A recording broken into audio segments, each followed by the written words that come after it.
The paper trembled in her fingers. Just a small square of cream stationery, her name scrawled in shaky cursive, Eleanor.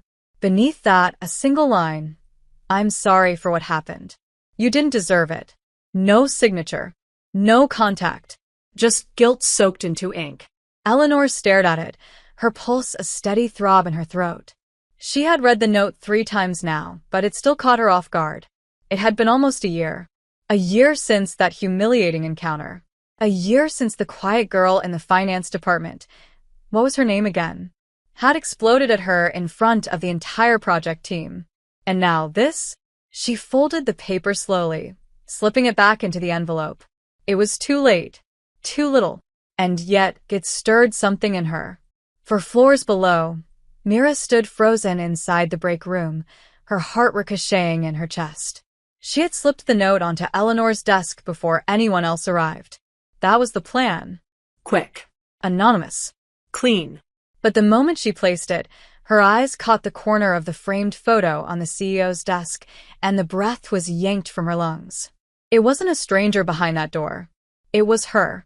The woman she'd snapped at, unintentionally, stupidly, shamefully, back when Eleanor had been brought in as a temporary consultant during a merger analysis. Mira had misunderstood her role, assumed she was there to clean house, and had called her God. What were her exact words? An outsider with no empathy who didn't belong here. Those words had echoed in the silence of the boardroom that day. And Eleanor had just stood there. Composed. Silent. Blue eyes steady. But wounded. Mira had seen it. Now she was their new CEO. And Mira wanted to throw up. She gripped the edge of the counter, breathing deeply. Maybe Eleanor wouldn't remember her. Maybe she hadn't read the note yet. Maybe she wouldn't connect the dots. Mira hadn't even signed it after all. But something told her Eleanor would know. She seemed like the kind of woman who always knew. Mira closed her eyes and cursed under her breath. She was quiet by nature. Always had been. Avoided attention, conflict, messes. But that day she'd been scared. The company was going through layoffs. Her team was vulnerable. And Eleanor, calm, elegant, confident, had walked in like a storm Mira didn't know how to weather. Now she was the storm. That afternoon, Mira nearly choked on her tea when her name was called. Mira Thorne. It was Sophie from HR, eyes warm but unreadable. The CEO would like a quick meeting. Now, if you're free. No. No, sure, Mira said, standing so fast her knees knocked her desk. The walk to the executive floor was the longest 2 minutes of her life. Her heels clicked too loud on the polished concrete. She kept pulling at the hem of her navy cardigan, which suddenly felt childishly soft and wrinkled. By the time Sophie opened the door to Eleanor's new office, minimal, modern, full of light, Mira had practically forgotten how to breathe. Eleanor stood near the window, tall and poised, in a simple black dress that looked effortless and powerful all at once. Her blonde hair was tucked neatly behind one ear, her expression unreadable. Myra's stomach flipped. "Come in," Eleanor said. Her voice was low, smooth, not cold, but not warm either. Mira stepped in. Sophie closed the door behind her. "I assume you know why I asked you here." Mira froze, then slowly nodded. "The note," she said, barely above a whisper. Eleanor arched an eyebrow. "So it was you." Silence stretched between them, thick and awkward. Myra's cheeks burned. "I wasn't going to say anything," she murmured. I needed you to know that I'm sorry for what I said, for how I reacted. I was scared, and I took it out on you. You didn't deserve that." Eleanor watched her, unmoving. "You were quite vocal about that," she said softly. "That I didn't belong. That I didn't understand people. That I had no right to walk into your world." Mira swallowed. "I remember." Another pause. Eleanor stepped forward, heels silent on the carpet. She stopped just a breath away, and Myra's skin tingled with something electric. The CEO tilted her head, her gaze narrowing, not with anger, but with curiosity. "You're not what I expected," Eleanor said. "I usually never say anything," Mira whispered, trying to smile. "Unfortunately, That day I chose the worst moment to speak up. A small, reluctant smile tugged at Eleanor's lips. Just barely. Sit, she said, motioning toward the chair. Mira obeyed, hands trembling in her lap. I believe in consequences, Eleanor said after a long moment. But I also believe in context. I remember that week. I remember how brutal it was for everyone, including you. Mira looked up, surprised. Eleanor continued. I don't forget faces. And I certainly don't forget words. But I also don't like unfinished business. She leaned slightly over the desk, eyes locked on Myra's. So, why don't we start over? Mira blinked. Start over? Eleanor extended her hand across the desk. I'm Eleanor. It's nice to meet you. Mira stared at the hand, then slowly, hesitantly took it. Their fingers touched. warm. Firm. And, in that second, something shifted. Mira felt it like the shift in air before a summer storm. And she knew this wouldn't be simple. Not even close. Mira couldn't stop thinking about the way Eleanor's hand had felt against hers. Warm. Steady. Commanding, but not forceful. There was something dangerously grounding in her touch, like she could reach inside Myra's chaos and rearrange it with a single look. It made no sense. They'd barely spoken. But Myra's mind kept circling that moment like a moth to a flame. The problem was, Eleanor wasn't just a woman. She was her boss. Not just her boss, the boss. And yet, the memory of those ice-blue eyes locking onto hers kept her up that night, staring at the ceiling, heart ticking like a time bomb. The next morning, Mira avoided the executive floor like it was radioactive. She threw herself into spreadsheets, emails, logistics.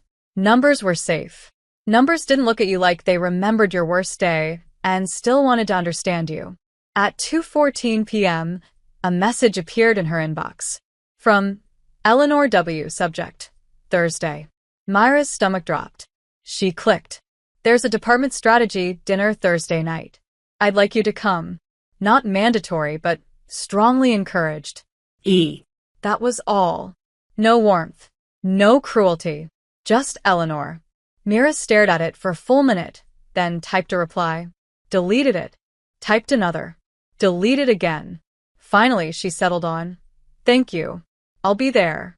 She didn't send it right away. She stared at the screen, willing her heartbeat to slow.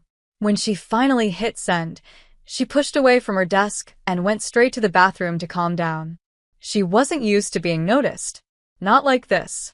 Not by someone who made her feel like she was being slowly unraveled. Thursday came too fast. Mira stood outside the restaurant with her coat clutched in one hand and regret clenched in the other. The place was upscale, sleek lines, warm lighting, soft jazz leaking through the windows. Her hair felt too plain, her dress too safe, her anxiety too loud. She stepped inside. The hostess greeted her by name and led her to a private room in the back. When she walked in, laughter floated through the air. The team from logistics, HR, a few from finance, all mingling. And at the center of it, like the calm in the eye of a storm, stood Eleanor. She wore deep navy, her blonde hair twisted into a loose knot, a glass of red wine resting effortlessly in her hand. The moment she saw Mira, her eyes softened. Just slightly. But Mira felt it like a ripple through her skin. She barely made it 2 steps before Eleanor moved toward her. You came, Eleanor said. It wasn't a question. Mira nodded. You invited me. Eleanor smiled, slow and unreadable. I wasn't sure you'd accept. Mira swallowed. I wasn't either. Their eyes held for a second longer than appropriate. Eleanor tilted her head, her voice dropping slightly. You look different outside the office. Good different. Mira asked before she could stop herself. Very, Eleanor said, and Myra's breath caught in her chest. Before Mira could reply, someone called Eleanor's name across the room, breaking the moment. She excused herself with a nod, but not before touching Myra's arm gently, her fingers lingering for just a beat longer than necessary. Mira felt the imprint of that touch the rest of the night. Throughout dinner, Eleanor never sat beside her, but she never drifted far. Her presence was a current, subtle and unrelenting. Mira could feel her even when she wasn't looking. And when dessert was served, and most of the table was laughing over some HR mishap, Eleanor looked at her again, across candlelight and conversation, with a softness that didn't belong to any job title. Myra's chest ached, because something was happening. Something impossible. Something thrilling and terrifying. And she wasn't sure she could stop it. When the evening ended, Mira stepped out into the cool night air, heart thudding, coat draped over her arm. She didn't expect Eleanor to follow her. But she did. "Wait," Eleanor said softly, catching up. "Do you need a ride?" Mira hesitated. "I'm close by." "Still," Eleanor said, unlocking her car. "Let me." Mira should have said no. But she nodded. The silence in the car was thick with unsaid things. Eleanor didn't speak until they stopped outside Myra's building. She put the car in park, but didn't unlock the doors. "That day a year ago," she began. Mira turned to her, heart pounding. Eleanor's eyes were on her, steady and intense. "You were wrong. But not completely. I didn't understand people back then. Not really. I do now. A little more, at least." Mira didn't know what to say. Her throat tightened. "I didn't expect to remember your face," Eleanor continued. "But I did. And I kept remembering." Myra's voice came out hoarse. "Why are you telling me this?" Eleanor looked down at her own hands for a second, then back at Mira. "Because this thing between us, I don't want to pretend it isn't real." Mira couldn't breathe. "Is that professional?" she whispered. "Not at all," Eleanor said. "But I'm not saying this as your CEO." Myra's heart nearly stopped. "Then who are you saying it as?" Eleanor leaned in just enough that Mira could smell her perfume, something clean, warm, quiet like her voice. "A woman who hasn't stopped thinking about you since you left that note." Myra's world tilted. She didn't move. Couldn't. Eleanor's gaze dropped to her mouth. "I won't cross any lines unless you want me to," she said, barely audible. Myra's voice was trembling. "And if I already did?" Eleanor's expression changed, soft and sharp at once. She lifted a hand to Myra's face, brushing a strand of hair behind her ear. Her fingers lingered against Myra's cheek. "Then tell me to stop," she murmured. Mira didn't. Couldn't. Mira didn't sleep that night. Not really. She lay in bed with her pillow clutched to her chest and her body tense, still humming with the memory of Eleanor's fingers on her face, of that impossibly quiet voice asking her not to pretend. She hadn't kissed her. Eleanor hadn't crossed that final line. But she could have. And the fact that she hadn't, that was what left Mira breathless. Eleanor had looked at her like she was something delicate and dangerous at the same time. Mira was used to being overlooked, dismissed, forgotten. But when Eleanor looked at her, it was like she saw everything. And that was far more terrifying than being invisible. The next morning, Mira stared at her closet as if the right outfit might offer a script for the day. Business as usual? Or softer tones? Less armor? She hated how much she thought about it. About her. She settled on something neutral. Black slacks, a cream blouse, flats that didn't make her feel like she was trying too hard. But no matter what she wore, it wouldn't change the fact that everything between them had shifted. The office felt different. Like the walls knew something. Hey, if you're enjoying this story, go ahead and drop a like to help us grow even more. And let me know in the comments. On a scale from 0 to 10, what score would you give this story so far? Your feedback makes all the difference. Eleanor passed her once that morning in the hallway, her pace confident, composed as always. But when she glanced at Mira, just a fleeting second, there was a flicker of heat there, just beneath the surface. Mira felt it like a spark against her ribs. She ducked into the nearest supply room just to breathe. She couldn't live like this. Couldn't function with her skin on fire every time Eleanor entered a room. It was too much. It was all too much. Around lunchtime, a message popped up on her screen. Conference room 7C. 15 minutes. Close the door behind you. Mira read it 3 times. She almost didn't go. Almost.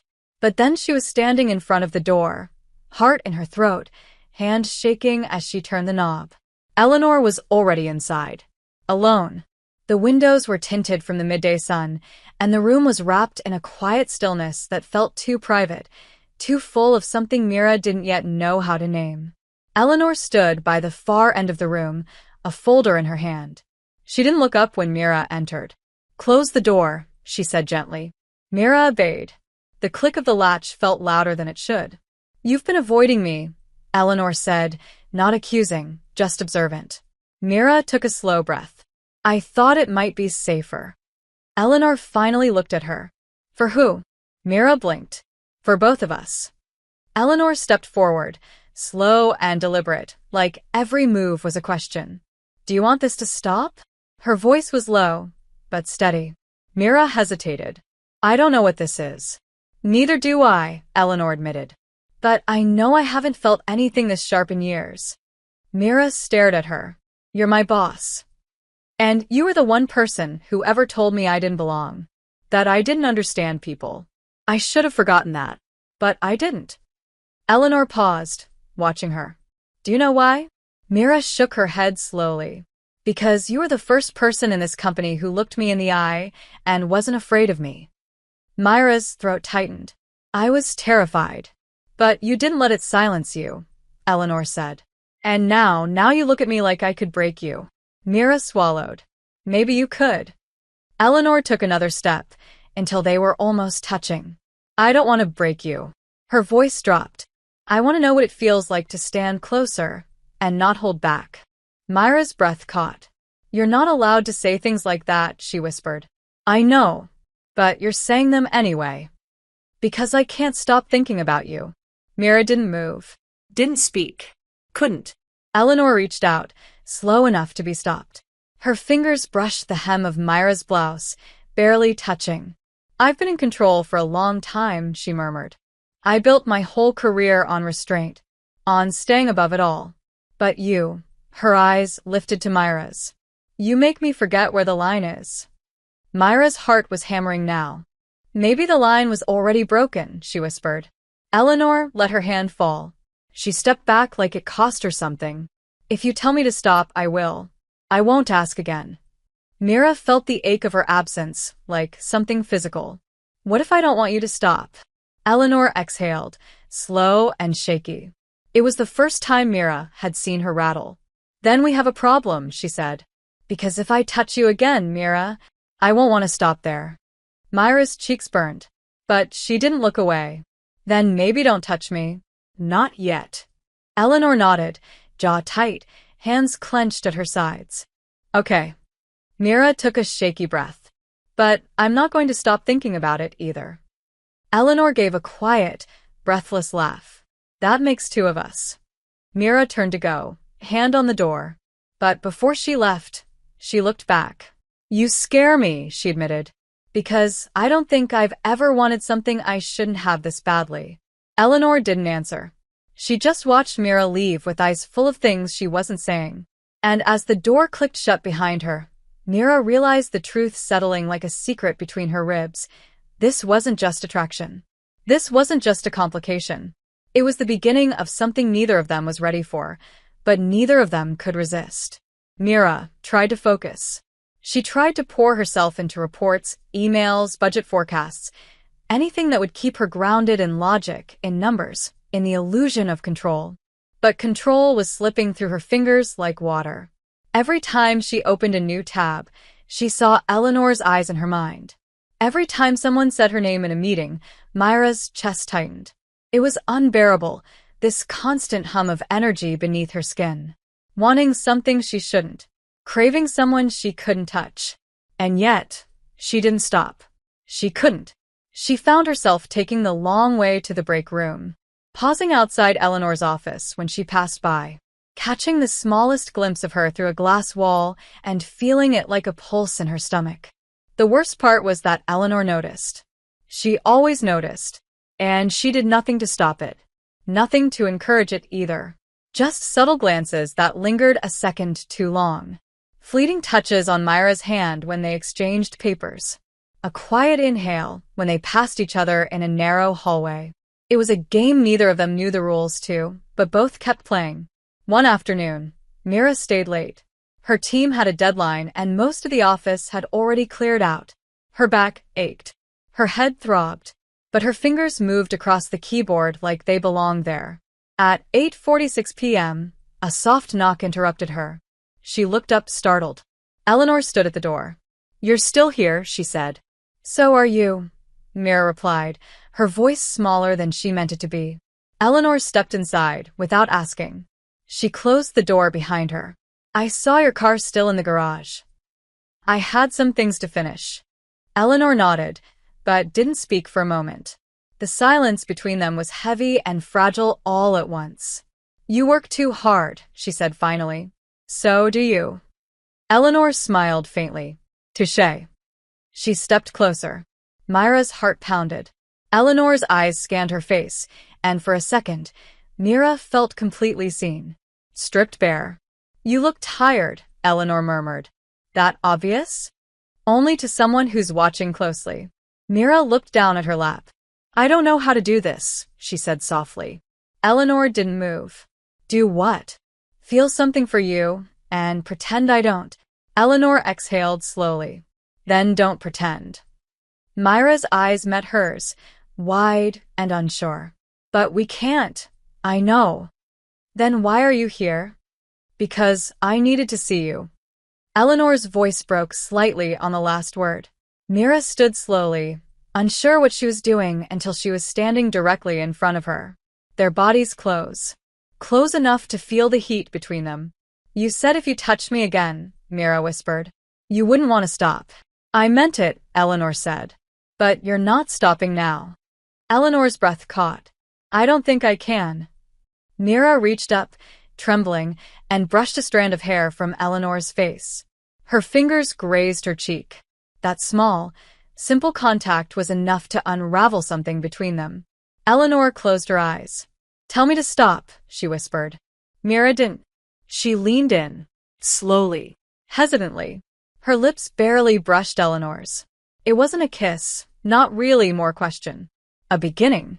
Eleanor answered by deepening it. Her hands came up to Myra's waist, tentative at first, then sure. The kiss turned from soft to hungry in a breath. Mira clung to her like she'd been waiting years to be touched like this. Eleanor tasted like wine and something warm, familiar. Mira didn't know how long they stayed like that, minutes, hours, lifetimes compressed into the curve of a kiss. When they finally pulled apart, breathless, Eleanor rested her forehead against Myra's. "This changes everything," she murmured. "I know," Mira whispered. "Do you regret it?" "Not even a little." Eleanor smiled against her. "God help me, neither do I." They didn't speak of it again that night. Eleanor walked her to her car like nothing had happened. But the way their hands brushed, the way Eleanor's fingers lingered on her wrist before letting go, it said everything. Mira drove home in silence, her fingers pressed to her lips, her heart a riot of emotion. This wasn't supposed to happen, but it had. And now there was no turning back. They didn't talk about the kiss. Not the next morning, not at lunch, not even when their eyes met across the boardroom during a quarterly review, and Mira felt the memory of Eleanor's mouth on hers like heat under her skin. They were surrounded by people, papers, projections. Nothing about the outside world gave space for what had passed between them. And yet it lived there in the silence. In every glance that lasted too long. In every moment Mira hesitated before answering a question, only to find Eleanor watching her with quiet intensity. It was unbearable. It was addictive. And she was starting to unravel. She thought maybe it had been a one-time lapse. Something human, vulnerable, born out of late hours and private moments. But then came the elevator. Mira stepped in on her way back from the records department, expecting an empty ride.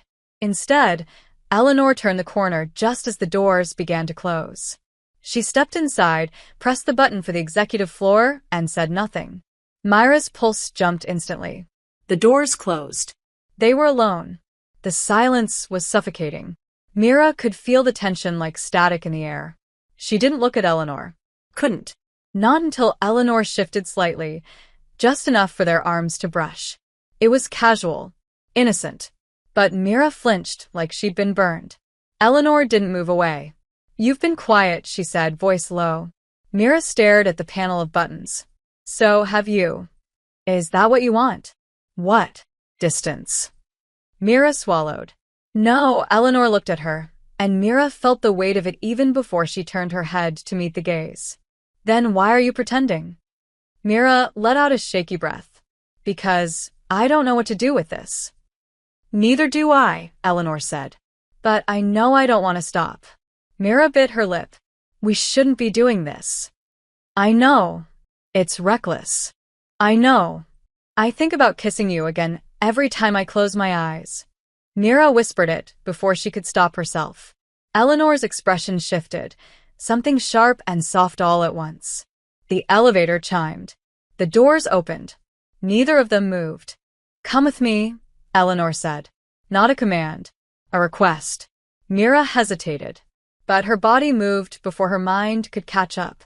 She followed Eleanor to her office, heart hammering in her chest. The door closed. The blinds were already drawn. Eleanor turned to face her, expression unreadable. "We have a meeting in 20 minutes, she said. Mira gave a breathless laugh. "That's not enough time to be sensible." "Exactly." Eleanor stepped closer. Mira backed up until she hit the edge of the desk. Eleanor paused, eyes scanning her face. "Tell me to stop." Mira shook her head. "Don't you dare." The kiss was different this time. Urgent, desperate, full of tension that had been building for days. Weeks. Maybe longer. Eleanor's hands slid up Myra's arms, cupping her face, pulling her closer like she couldn't stand the distance anymore. Mira melted into her. It wasn't just hunger, it was need. A kind of aching hunger that didn't come from lust, but from wanting to be known. Touched. Seen. And Mira had never felt so seen. The sound of a file sliding off the desk broke the silence. They both froze, breathless, foreheads touching. "We're insane," Mira whispered. "Probably." Eleanor's smile was crooked, rare, stunning. Mira kissed her again, softer this time. Slower. She wanted to memorize her. "This isn't just physical," she said against Eleanor's mouth. "I know. And it's not just a distraction." "No," Eleanor looked at her like the truth was burning between them. "It's you." Myra's throat tightened. "What are we doing?" "Something we'll both lose sleep over." Eleanor stepped back first, eyes still locked on Myra's. She straightened her blouse, smoothed her hair, but the flush in her cheeks betrayed her. "We have a meeting," she said. "I know." Mira adjusted her cardigan, trying not to look like she'd just been kissed breathless. But as they walked out of that office side by side, not touching, not speaking, Mira knew the truth. No matter how careful they pretended to be, something irreversible had begun. And it wasn't slowing down. Mira had never been good at pretending. She could hold her tongue in meetings, bite back opinions when it was safer to stay quiet, even smile politely in front of people she didn't trust. But when something lived in her chest, it always found a way to show on her face. And right now, everything about her felt transparent. She tried to act normal after that moment in Eleanor's office. She really tried. But how do you return to routine after feeling someone's breath against your skin, after tasting them, after hearing their voice whisper your name with reverence and want? Mira didn't know how to put herself back into the world without trembling. She felt off balance, electrified, awake in a way that made everything around her seem slightly too sharp, too loud, too fast. Especially when Eleanor was in the room. It was getting harder to pretend, harder to breathe around her. And worse, she was starting to crave it. The ache of Eleanor's nearness. The silence that buzzed with potential. The thrill of the forbidden. On Tuesday, Eleanor called an all-team meeting. Just a general update. Casual. Expected. Mira sat 3 rows back, eyes fixed on the agenda packet in her lap, pretending to take notes while her thoughts were consumed by the woman standing at the front of the room. Eleanor looked collected as always. Crisp white blouse. Tailored gray slacks. Her voice calm, direct, charismatic. No trace of the softness Mira had seen when she kissed her. No hint of what had passed between them. that should have calmed Mira. Instead, it lit something dark in her stomach. Jealousy. And then fear. Because what if that softness was only for a moment? What if it meant more to Mira than it did to her? What if she was a risk Eleanor couldn't afford? After the meeting, Eleanor disappeared into a back office with the COO. Mira didn't see her again for hours. But later that day, she returned to her desk to find a message. Conference room 4B. 10 minutes. No name. No signature. But she knew. Of course she knew. Mira stood at the door to 4B exactly 10 minutes later, pulse in her throat. When she stepped inside, Eleanor was waiting. The blinds were drawn again. The room quiet. Mira shut the door behind her and said nothing.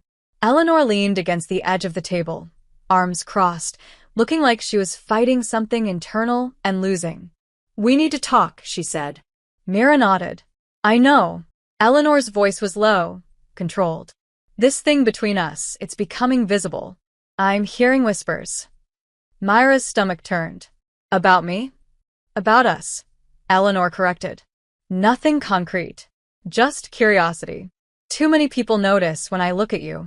Mira felt the words hit like cold water. She looked away. "I'm sorry. I didn't mean to make things complicated for you." "You didn't." Eleanor's voice softened. "But it is complicated. For both of us." Mira swallowed hard. "So, what are you saying?" "I'm saying we need to make a choice. This connection we have, it's real. But we either pull away now, or we stop pretending there's still a line to cross." Myra's breath caught. "You'd risk that." Eleanor pushed off the table, walking toward her slowly. "I've spent years choosing safety over truth. And it's cost me things I'll never get back. I don't want to make that mistake again." "I'm scared," Mira admitted. "Not just of the consequences. I'm scared of what you do to me. I'm not used to feeling this much." "Neither am I," Eleanor said, stopping just in front of her. "But I feel it anyway." Mira reached up, touched Eleanor's arm. "What if it all goes wrong?" Eleanor leaned her forehead against Myra's. "Then we survive it. Together." Mira closed her eyes, breathing her in. "I don't want to be a secret. Then we'll find a way to make this ours." Quietly, carefully, but honestly. Mira opened her eyes. "No hiding. No hiding." Eleanor kissed her then, slow, deep, filled with quiet promise. It was different this time. Not frantic, not stolen. It felt like a decision. Mira wrapped her arms around Eleanor's waist and let herself fall into it completely. She didn't know what the future held, didn't know what sacrifices would come, but in that moment, pressed against Eleanor's body with her heart beating in sync with someone else's for the first time in years, she knew one thing with terrifying clarity. She didn't want to go back to the world she'd lived in before this. Before her, the days that followed moved with a strange rhythm. Mira felt like she was walking a tightrope between two lives, one that belonged to everyone else and one that belonged to Eleanor. In the open, they were professional, measured, almost distant. But behind closed doors, everything shifted. A glance that lasted too long in the hallway. A softly murmured goodnight at the end of the day that said everything they couldn't. Eleanor had a way of moving through the office with control, always a step ahead, always composed. But when she looked at Mira, really looked at her, there was something different in her eyes now. Like the calm surface of a lake hiding the storm beneath. It made Myra's skin ache. They didn't meet in offices anymore. Too exposed. Instead, they found each other in hidden corners. The tiny copy room on the 18th floor no one used, the emergency stairwell with the broken security camera, an unused lounge at the far end of the building where old chairs gathered dust. These moments weren't long, but they were enough to keep Mira afloat. And they were full of everything she'd never let herself want. Fingers in her hair, lips on her neck, hands on her waist pulling her closer like they might never get the chance again. It wasn't just physical. It never was. Sometimes Eleanor would just hold her face in both hands and whisper, "Are you okay?" And Mira would nod, or shake her head, and Eleanor would press her forehead to hers and just stay. One night, Mira was working late again, more out of habit than necessity. The office was mostly empty, lights dimmed, the silence a welcome change from the constant noise in her head. She was scrolling through a spreadsheet when her phone buzzed. "Still here?" Mira smiled. Yes. The reply came instantly. "Come to the rooftop. Don't bring anything." Mira didn't think. She just grabbed her coat and took the elevator up. The rooftop was quiet, the city glowing below them in warm golds and silvers. Eleanor stood near the edge, her coat open, arms folded, eyes on the skyline. She didn't turn around when Mira stepped out. "You came," she said softly. "Of course I did." Eleanor finally looked at her, and for a moment, neither of them moved. Then Eleanor held out her hand. Mira crossed the distance, slipping her fingers into hers. "I needed air," Eleanor said. "And I wanted to see you. Just see you. Without time limits or stolen minutes." Mira stepped closer. "You see me all the time." No. "Not like this." Eleanor's fingers slid up her wrist, along her arm, until she was cupping Myra's cheek with such aching tenderness it made Myra's throat tighten. "You look tired."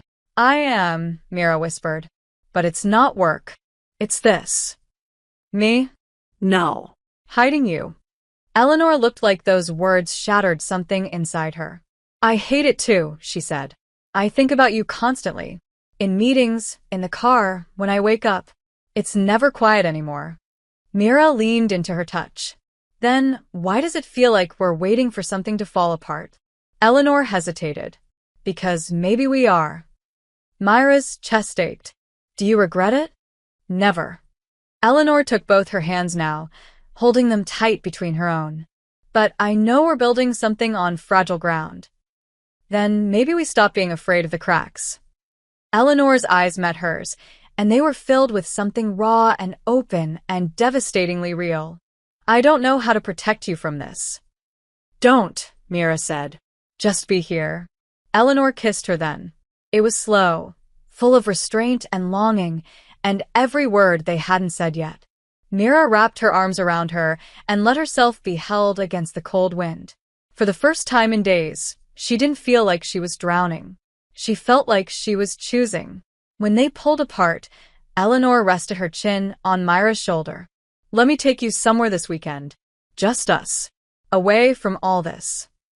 Mira closed her eyes. "Yes. No hiding. No titles. Just us." "Okay."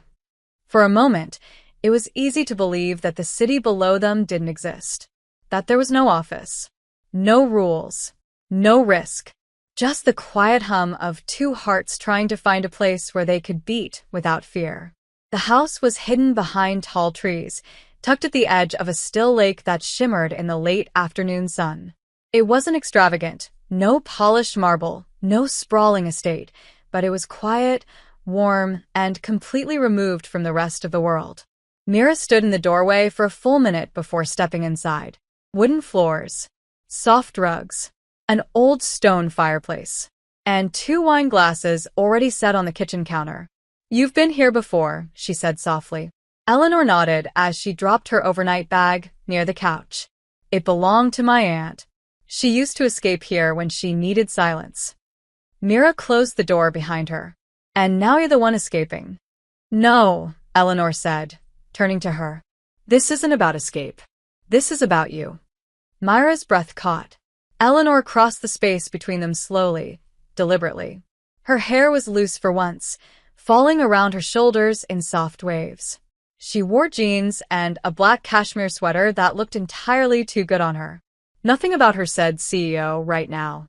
She wasn't a boss or a title or someone Mira had to fear. She was just a woman who wanted to be close. "We have tonight. Tomorrow. Maybe the next day if you want it." Eleanor reached for her hand, lacing their fingers. No meetings. No interruptions. No rules. Mira didn't respond with words. She leaned in, pressing her forehead to Eleanor's. "I've never had this before," she whispered. "Something that felt like it belonged to me." "You have me," Eleanor said. "At least for as long as you want me." Mira pulled her in, and their lips met, slowly at first, then with a quiet hunger that spread through every part of her. The kiss deepened, and Eleanor's hands moved to Myra's waist, pulling her close until their bodies aligned, soft against firm, warmth melting into warmth. Myra's fingers slid into Eleanor's hair, and everything else disappeared. The company, the pressure, the risk. This moment was hers. This woman was hers. They didn't make it to the bedroom right away. Eleanor led her to the worn-down sofa near the fireplace, pulling her down gently, cradling her as if Mira was something breakable and precious. They kissed like time didn't exist, like the world had finally exhaled and left them alone to figure out what love felt like when it wasn't being hidden. Mira had never been kissed like this before. With patience, with reverence, with the kind of care that asked permission with every touch. Her cardigan came off. Eleanor's sweater followed. Skin met skin in the flickering firelight, slow and exploratory, and Mira felt her heart thudding like a secret against her ribs. They didn't rush. They undressed each other in fragments, between long kisses and whispered words, Eleanor murmuring yes and more, and "you're beautiful," like she meant every syllable. When Mira finally lay beneath her, body open and trembling, Eleanor looked down at her with something raw and unguarded. "Tell me if I go too fast." Mira shook her head. "I've been waiting for this since the first time I saw you." Eleanor lowered her mouth to Myra's neck, trailing slow kisses down her collarbone, across the curve of her chest, every inch worshipped, every breath shallow. Mira arched into her, gasping, her hands tangled in Eleanor's hair, her thighs tightening as Eleanor's fingers traced her slowly, gently, deliberately. She cried out when Eleanor touched her the way no one else ever had, with intention, with depth, with the kind of knowing that only came from listening to a body, not just touching it. And Eleanor listened to her. Mira broke open in her arms, soft moans against Eleanor's throat, a whispered plea for more that was answered with nothing but tenderness. When they collapsed against each other, breathless and warm, Eleanor wrapped her arms around her and whispered, "You're safe. Here. With me." Mira let herself believe it. For the first time, she didn't feel like a secret. She felt wanted. Not because she was quiet, not because she stayed out of the way, but because someone had seen her and reached for her anyway. They stayed like that for hours, tangled together on the couch, Myra's head resting against Eleanor's chest, the fire slowly dying down to embers. They talked in soft tones about nothing and everything. Favorite books. Childhood memories. Things they were afraid to lose. Eleanor told Mira about the first time she realized she'd never be able to separate her heart from her ambition, and how much that had cost her. Mira told her about all the ways she'd learned to stay invisible, to survive. Neither of them said the word love. But it lived in the way Eleanor kissed her shoulder before she fell asleep. It lived in the way Mira didn't let go.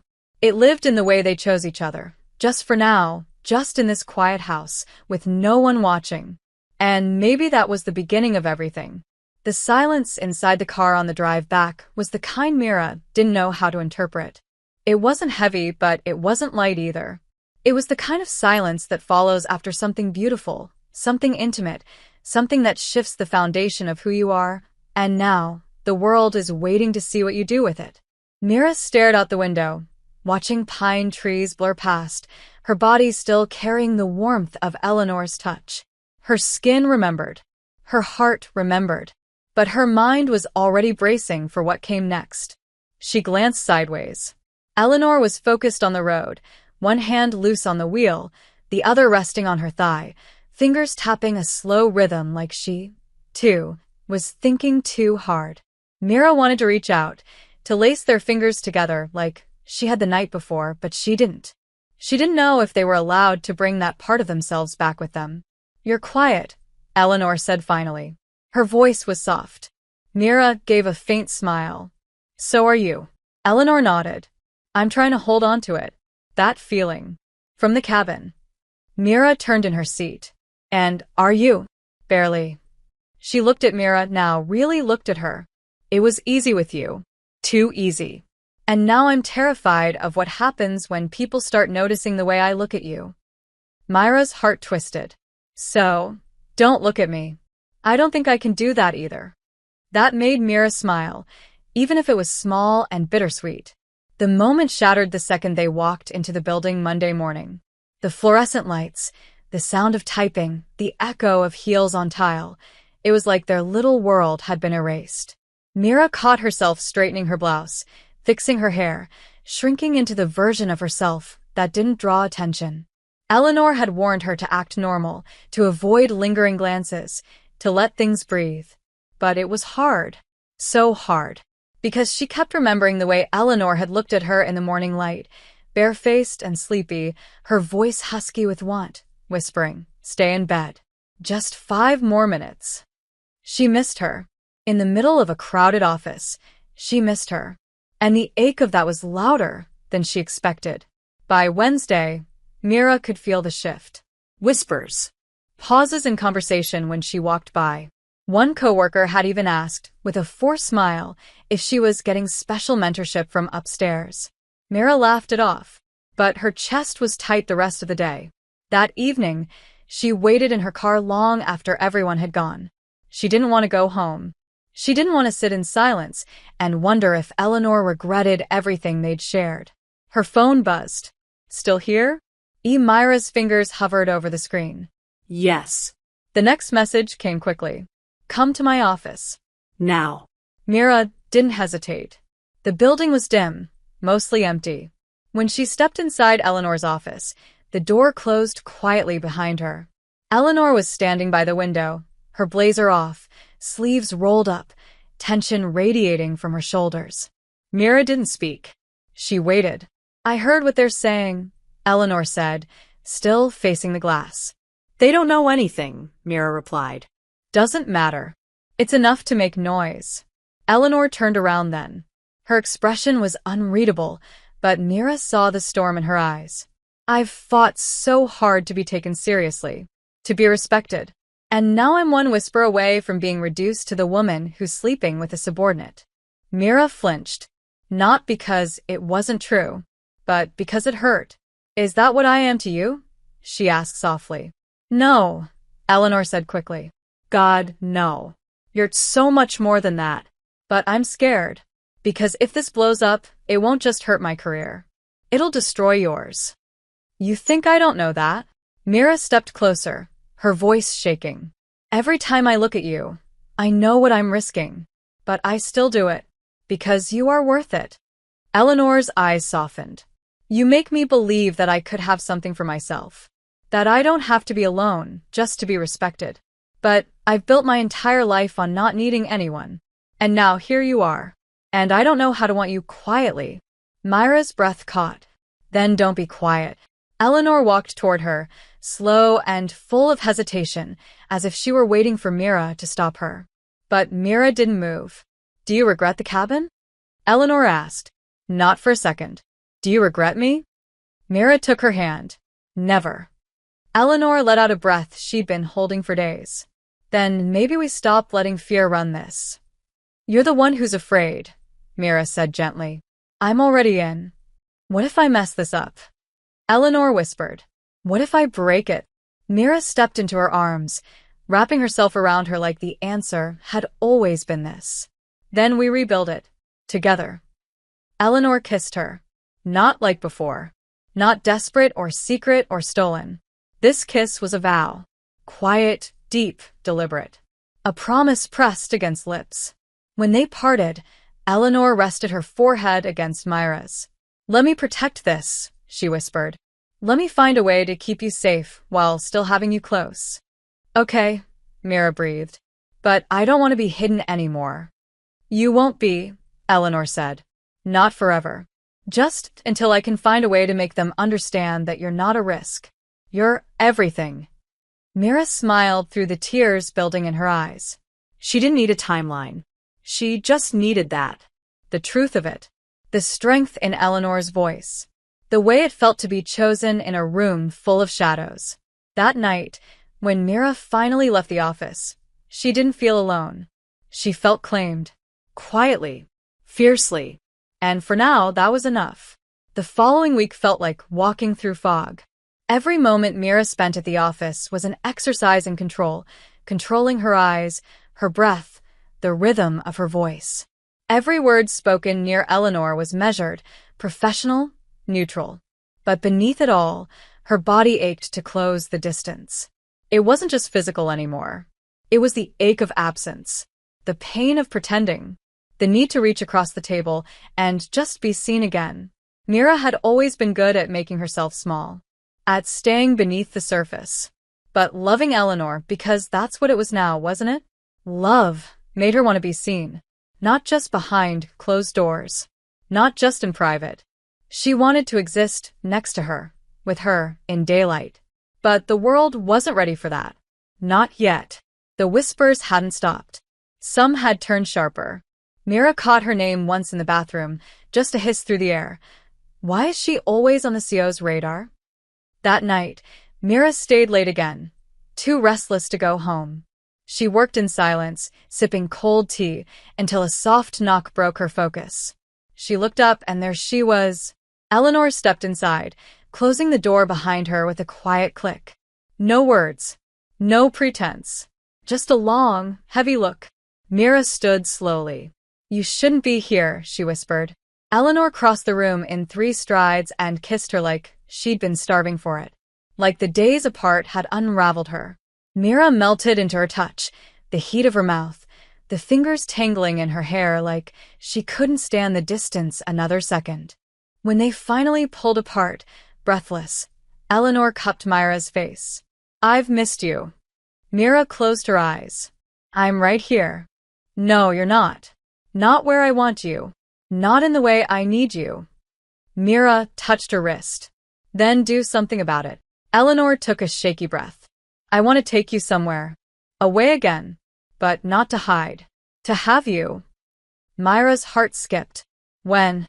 This weekend. I booked a place by the coast. Somewhere open. Somewhere no one knows us. Mira nodded. Yes. I want to wake up next to you, without checking the clock. I want that too. Eleanor kissed her again, slower this time, like memorizing a prayer. I want to show you that this isn't temporary. Mira froze at that. Her heart twisted, the weight of her feelings catching up to her all at once. Do you mean that? Eleanor leaned back just enough to look into her eyes. Yes. Because I can't survive this if I'm the only one falling. You're not, Eleanor said. I've already fallen. I just haven't had the courage to say it out loud. Mira's breath shook. Say it now. Silence. Then, with a voice that trembled just slightly, like it was real, like it mattered, Eleanor said, I'm in love with you.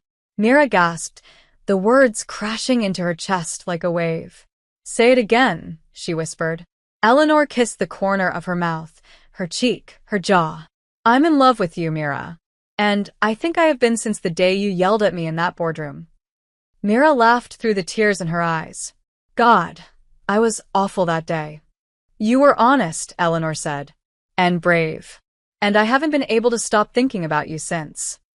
Mira kissed her then, desperately, because there were no words left big enough to hold what she felt. They stayed wrapped around each other until the lights in the office flickered off automatically. That weekend, the house by the coast was nothing like the cabin. It was brighter, airier.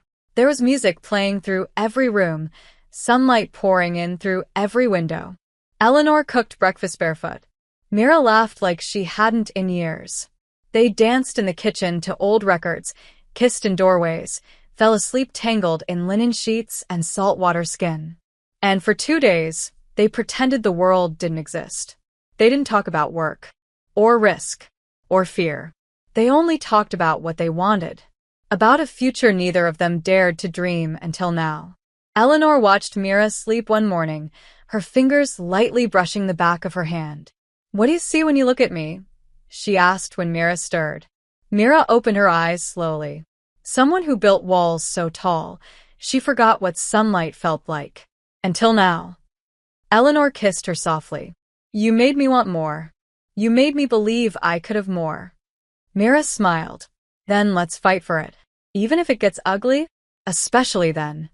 Eleanor breathed out against her lips. Okay. Then no more hiding. Not after this. And Mira believed her. Not because it was easy, but because Eleanor said it with her whole heart. and Mira had fallen for every piece of it. Monday morning felt different. Mira didn't flinch when she walked through the office doors. She didn't hunch her shoulders or avoid eye contact or wonder if anyone had heard the whispers because she wasn't hiding anymore. Something had changed in her. In both of them. It wasn't about being reckless. It wasn't about flaunting. It was about not erasing herself just to make others comfortable.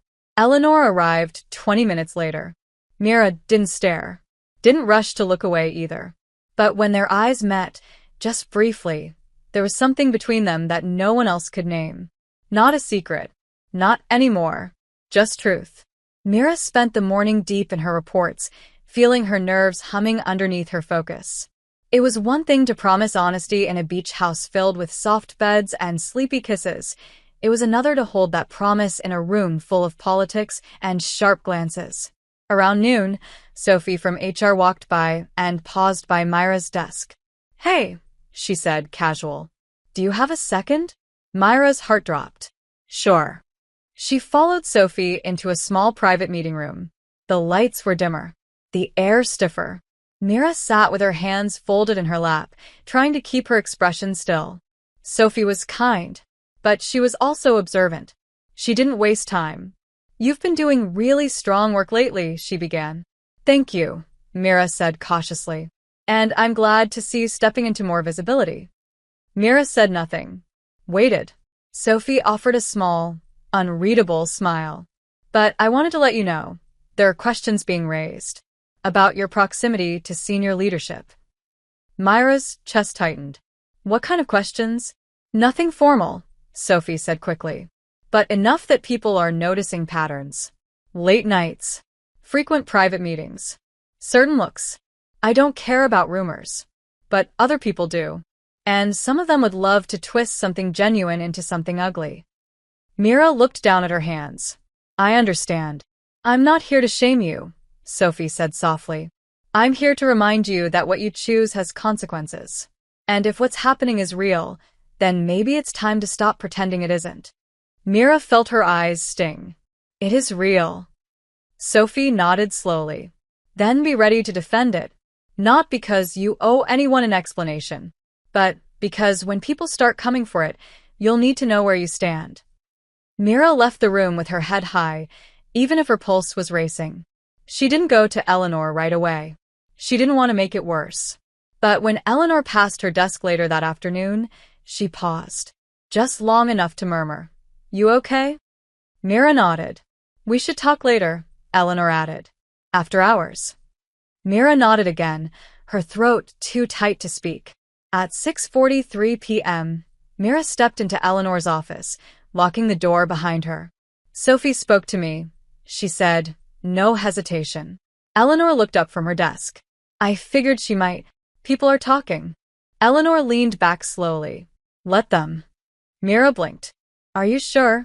"No," Eleanor said honestly. "But I'm done hiding something that means more to me than half the things I've built here." She stood, walked around the desk, and came to Mira slowly.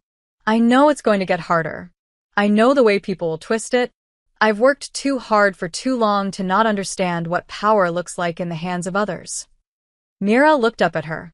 "Then why now?" Eleanor touched her face gently. "Because you made me remember I'm a person before I'm a title. That love isn't weakness. That needing someone doesn't make me small. It makes me real." Mira closed her eyes, leaning into the touch. "I'm scared, but I don't want to back down." "Then don't." Eleanor kissed her forehead. "We're going to be careful, smart, but not invisible. No more hiding in stairwells." Mira smiled. "Unless we want to," Eleanor teased, and that made Mira laugh. That night, they left together, not at the same time, but within minutes. Eleanor walked 10 steps ahead. Mira followed at a casual distance. But in the elevator garage, Eleanor waited by her car. When Mira passed by, Eleanor reached out and, just for a second, touched her hand. Not possessive, not bold, just quiet contact. Something soft in a hard world. And that was enough. The next morning, Mira wore lipstick. She never did. People noticed. She didn't care. She spoke more in meetings. She volunteered for a new project. She looked Eleanor in the eye when they passed each other. There were whispers. Of course there were. But Mira had made her choice. And when she returned to her desk, she found a note tucked under her keyboard. No signature. Just 5 words in Eleanor's clean handwriting. You're the brightest thing here. The peace didn't last. Not because of them, but because the world has a way of noticing what's soft and trying to press against it. Mira started to feel the weight of every look, every pause in conversation, every email she wasn't copied on anymore. It was subtle. That was what made it worse.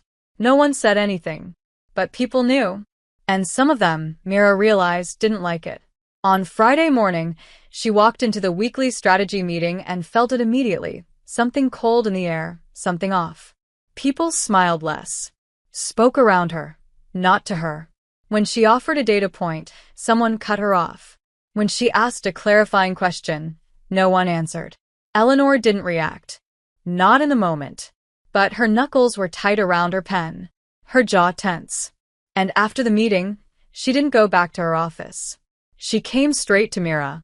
Come with me, she said quietly. Mira followed her down the hallway into the private consulting suite that no one used anymore. The second the door closed, Eleanor turned to face her. I'm going to fix this. Mira blinked. Fix what? They're isolating you. Eleanor's voice was low, furious in that sharp, cold way that only someone with power could make sound quiet. They're trying to push you out. Mira leaned against the wall, arms crossed. I know. You knew. I felt it. It's been growing. You didn't think this would come with a cost. I thought we could control it. We can't control how people react to love they don't understand. Eleanor stared at her for a long time. I hate this. Myra's voice trembled now. Do you hate me in it? Eleanor's expression broke then. No, she whispered. I hate that I'm the reason they're targeting you. That I put you in this position. Mira stepped forward, took her hands. You didn't put me anywhere. I chose this. I chose you. You might lose your job. Then I'll find another one. You might lose respect. Then I'll earn it back somewhere that doesn't treat love like a liability. Eleanor touched her face, fingers brushing Myra's cheek with reverence. You don't deserve this. Neither do you, Mira said. But we've survived worse than whispers. We'll survive this too. That night, Mira got home and found an envelope taped to her apartment door. No return address. Inside, a printed screenshot of an anonymous tip. Just a few cold, clinical sentences. A junior analyst has been spending a suspicious amount of time behind closed doors with the CEO. Someone should look into it. Mira stood in the hallway, heart pounding. Her stomach churned. It was happening. The world was coming for them. She didn't call Eleanor. Didn't want to make it worse. Instead, she stared at the paper for a long time, then ripped it into tiny pieces and flushed them down the toilet. She didn't cry. She couldn't. But she didn't sleep that night either. On Monday, she walked into the office early. Earlier than everyone. She stood in front of her desk and asked herself if this was still worth it. The risk. The scrutiny. The fear. And when Eleanor walked in later, coffee in one hand, coat over her arm, eyes meeting Myra's with something that looked like home, Mira knew the answer. Yes. It was worth it. At lunchtime, Eleanor came to her again. Quiet hallway. Same look. Same weight. There's been talk of an investigation, she said. Myra's chest tightened. HR? Board level. Eleanor reached into her bag and handed her a sealed envelope. This is a formal offer. Mira opened it. Read. Stared. You're offering me a promotion. You earned it, Eleanor said. But I know what it looks like. So you can say no. Or yes. Or take time to think. But this was in motion before us, and I'm not going to let them use my feelings for you to erase what you've achieved. Mira looked up at her. If I say yes, they'll think it's favoritism. If you say no, they'll think they won. Either way, I lose. Eleanor's voice was steel. Not if you walk into that room knowing what you're worth. Let them whisper. Let them speculate. They can't undo what you've earned. Myra's throat ached. And us. We keep being us, Eleanor said. Even if it gets harder. Even if it hurts. We're not going to let them rewrite this story. Mira nodded slowly. Then I'm saying yes. Not because of you, but because I know what I've done here. I know who I am.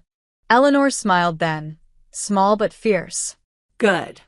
That evening, when Mira left her desk, she found another note waiting. Just a sticky tab on her monitor, written in Eleanor's familiar handwriting. They can't take this from us. Mira touched the words like they might burn. And for the first time since it all began, she let herself believe that they could make it out of this intact, not untouched, but unbroken. The first notice came in the form of an internal memo, polite, vague, sanitized. A standard compliance review prompted by recent concerns raised regarding interpersonal boundaries in leadership. It didn't name names. It didn't have to. Everyone knew. Mira stared at the email on her screen while the office around her buzzed with forced normalcy. Her fingers hovered over the keyboard, but no response came. What could she say? She knew this was coming. They both did. She just hadn't expected how sharp it would feel. How exposed. How clinical. Eleanor called her 20 minutes later. Can you come up? Her voice low, steady, but tighter than usual. Mira didn't hesitate. She walked to the executive floor with her heart pounding, her thoughts louder than the sound of her heels. Inside Eleanor's office, the blinds were drawn. The door locked. Eleanor stood by the window, arms crossed, her jaw clenched tight. It started, she said without turning around. I know. Mira stepped closer, unsure whether to speak or stay quiet. They're using protocol like a blade, Eleanor said. They know exactly what they're doing. Keep it polite. Keep it clean. But underneath it, they want to make us choose. Mira felt her throat tighten. You mean choose between the job and each other? Eleanor finally turned to face her. Yes. Mira didn't answer right away. She just watched her, studied the lines around her mouth, the tiredness in her eyes, the fire behind them anyway. Then we don't let them break us. Eleanor laughed softly, bitter and beautiful. God, do you know how rare it is to have someone say that to me? Mira reached for her hand. You don't have to fight this alone. But I should be protecting you. You are, Mira said. By standing beside me, not in front. Eleanor looked at her like that cracked something open inside her. They've scheduled interviews, she said. With me. With you. With others. Mira nodded. I'll be honest. They'll twist it. Then I'll be steady. I don't want you dragged through this. Too late. I'm already in the fire. But I'd rather burn with you than be safe without you. Eleanor stepped forward then, took Myra's face in both hands and kissed her so fiercely that Mira felt it echo through her bones. When they pulled apart, breathless, Eleanor whispered, Then we burn. Together. The next week was brutal. Mira sat through her interview, spine straight, voice calm. She told the truth. No lies. No apologies. She answered every question with composure, refusing to let them reduce what she felt to a scandal. Eleanor did the same. Her interview was longer, harsher. Mira heard from Sophie that she didn't flinch once. The board remained silent for 3 more days. Tension cracked through every corridor. People whispered less now, not because they had stopped judging, but because no one knew which way the wind would blow. On Friday, Mira received a calendar invite. Boardroom. 4 p.m. Mandatory attendance. The subject line was cold. Leadership Integrity Review Findings. She sat at the long table with 20 other employees. Eleanor walked in last. Poised. Impeccable. Unshakable. Their eyes met once. That was all they needed. A man from the board read the statement. It was brief. Following thorough review, we have found no violations of company policy regarding consensual interpersonal relations between leadership and staff. While the optics of the situation have raised concerns, no formal misconduct was identified. As such, no disciplinary action will be taken at this time. That was it. A murmur went through the room. The man continued more carefully now. That being said, We encourage all employees to maintain discretion and uphold professionalism in all workplace interactions. Mira didn't move. Eleanor's expression didn't change. But beneath the table, Myra's hand trembled. After the meeting, people cleared out slowly, awkwardly. No one looked directly at them. No one spoke.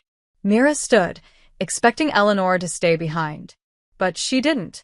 She followed Mira out the door, walked right beside her, silent through the hallway, until they turned a corner and Eleanor reached for her hand. Not subtle, not hidden. Her fingers closed around Myra's with quiet, steady pressure. Myra's breath caught. "People are watching," she whispered. "Let them," Eleanor said. "They watched when they tried to break us. They can watch now that we're still standing." Mira stopped walking, pulled Eleanor to face her. "Are we really safe now?" Eleanor's gaze was clear. "We're never truly safe, but we're strong." Mira smiled, a soft, trembling thing. "I think I love you more now than I did a week ago." Eleanor leaned down, her mouth brushing Myra's ear. Good. "Because I'm nowhere near done loving you." They didn't kiss. Not yet. But the look between them was louder than any display could ever be. Fireproof. Unshaken. Unapologetic. The kind of love that survives being tested. Not because it's perfect, but because they chose it anyway. It was strange how the world didn't end. The memo had been read. The whispers had lost their venom. The storm had passed, not silently, not painlessly, but it had passed. And when it was over, Mira found herself still standing. Still in her job. Still whole. Still in love.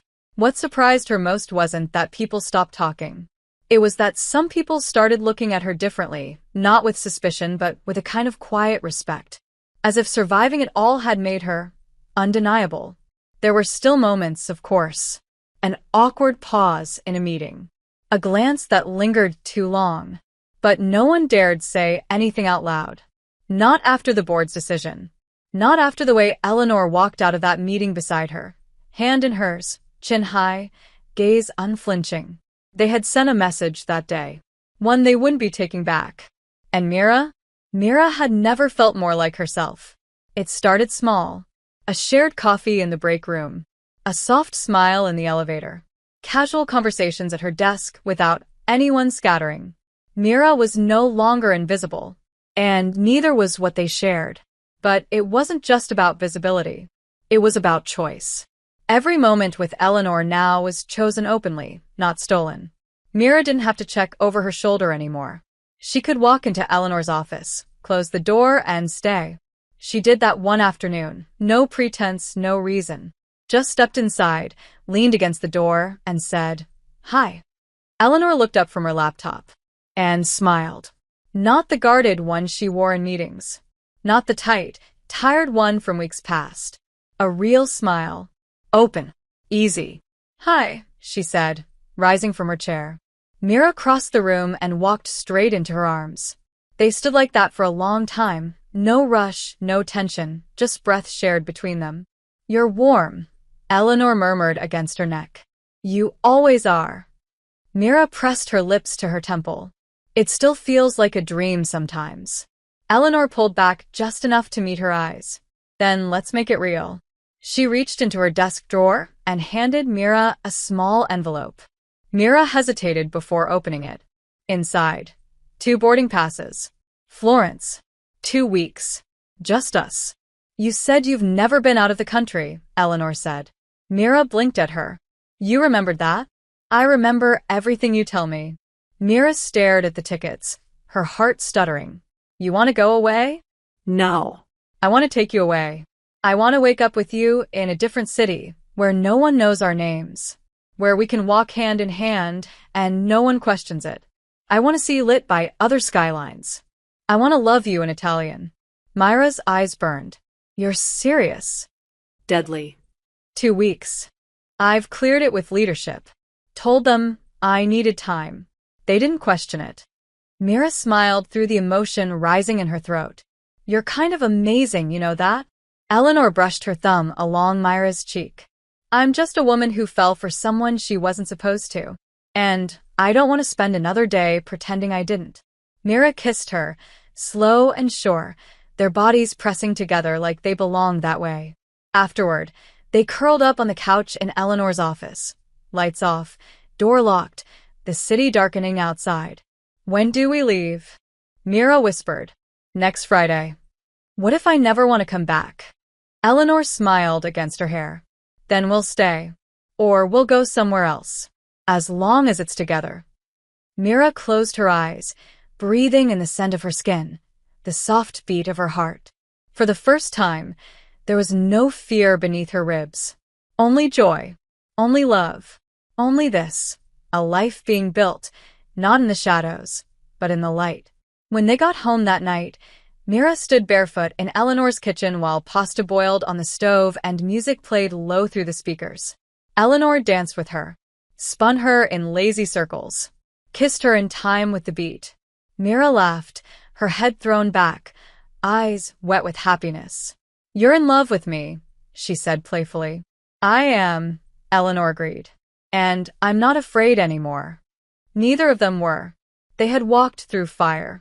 And now, they were standing in the light, together, unshaken, building something that finally felt like it could last. Florence looked nothing like Mira had imagined. It was warmer, brighter, softer in its edges. The colors bled into everything: burnt orange rooftops, gold-trimmed cathedrals, cobblestone alleys that glowed pink in the late afternoon sun. It didn't feel like a place. It felt like a painting she'd stepped into. And the most impossible part of all was that Eleanor was beside her. Not as a boss. Not as a woman balancing two lives. But as hers. Their apartment was small but full of light, perched above a narrow street where the scent of espresso drifted up with the breeze. Mira woke each morning tangled in linen sheets, Eleanor's arms slung heavy around her waist, her voice still sleep-rough as she whispered "Buongiorno, amore" into Myra's skin. They walked the city for hours. No destination, no schedule. They tasted everything. Mira laughed more than she ever had. They kissed without fear. Touched without consequence. Sometimes Eleanor would stop mid-sentence just to pull her into a kiss against the side of a building, ignoring the strangers who walked by. Mira didn't blush anymore. She kissed back like the world owed her this much joy. On their fourth night, they found a quiet restaurant on the edge of the river. The candlelight flickered between them. Mira reached for Eleanor's hand across the table. "What happens when we go back?" she asked, not with fear, but with truth. Eleanor didn't look away. "We keep building. Carefully. Steadily. Honestly. And if the world pushes back, we push forward harder." "You're not afraid anymore?" Terrified, Eleanor said with a small smile. "But love doesn't need to be safe to be worth it." Mira looked at her, truly looked at her, and realized she didn't just love Eleanor. She trusted her. That night, they made love with the windows open and the sound of music drifting up from the street below. It wasn't like the first time or the second. This time, there was no urgency, no stolen moment. Just hands memorizing skin. Mouths tracing promises. Mira whispered, "I love you," against Eleanor's chest, and Eleanor answered it with her whole body. Afterward, they lay tangled in the sheets, bare and breathless, the lights of the city flickering against the ceiling. "I used to think I wasn't built for this," Eleanor said softly. "For closeness. For letting someone in." Mira stroked her hair gently. "You are. You always were. You just needed someone to stop knocking and start staying." "Stay," Eleanor whispered. "Always." The rest of the trip blurred into moments Mira would carry with her for the rest of her life. Late-night gelato under ancient archways. Eleanor tracing the line of her spine while they watched rain slip down the windows. Mira sketching Eleanor's profile on a napkin while they waited for wine. They didn't talk about work. They talked about home. About building something real. About moving in together. About mornings that didn't end in rushed coffee or silent commutes. About a future that didn't look like a power game, but like two women choosing each other every day. When they returned, everything was different, but not in the way people expected. Eleanor was still fierce in meetings. Mira was still precise in her work. But now, when they passed in the hallway, they smiled without looking away. When Mira spoke up, people listened. When Eleanor praised her publicly, it wasn't questioned. It was earned. Slowly, the office stopped whispering. Because what they had wasn't a rumor anymore. It was real, grounded, unshakable. Months passed. Then a year. Mira moved in. They built new rituals. Sunday mornings with coffee and soft jazz. Thursday nights cooking together, flour on Myra's nose, Eleanor laughing as she wiped it off and kissed her. There were arguments, yes. Long days. Hard ones. But love filled the space between them, stretching wide enough to catch whatever tried to fall. On the anniversary of that first note, "I'm sorry for what happened. You didn't deserve it." Mira left a new one on Eleanor's desk. 5 words. "Thank you for choosing me." Eleanor found her in the break room, held her face in her hands, and kissed her like no one else existed. No titles. No past. Just them. They were no longer hiding. No longer surviving. They were living. Building a life that looked like truth. A life that looked like them. And every morning, when Eleanor whispered, "I love you," Mira smiled with the same answer every time. "I know. I love you too." If you enjoyed this content and want to support the channel in a special way, try clicking the thanks button below. It's the one with the heart and $sign icon. With super thanks, you can make a direct contribution to the channel, which helps me keep creating awesome videos for you.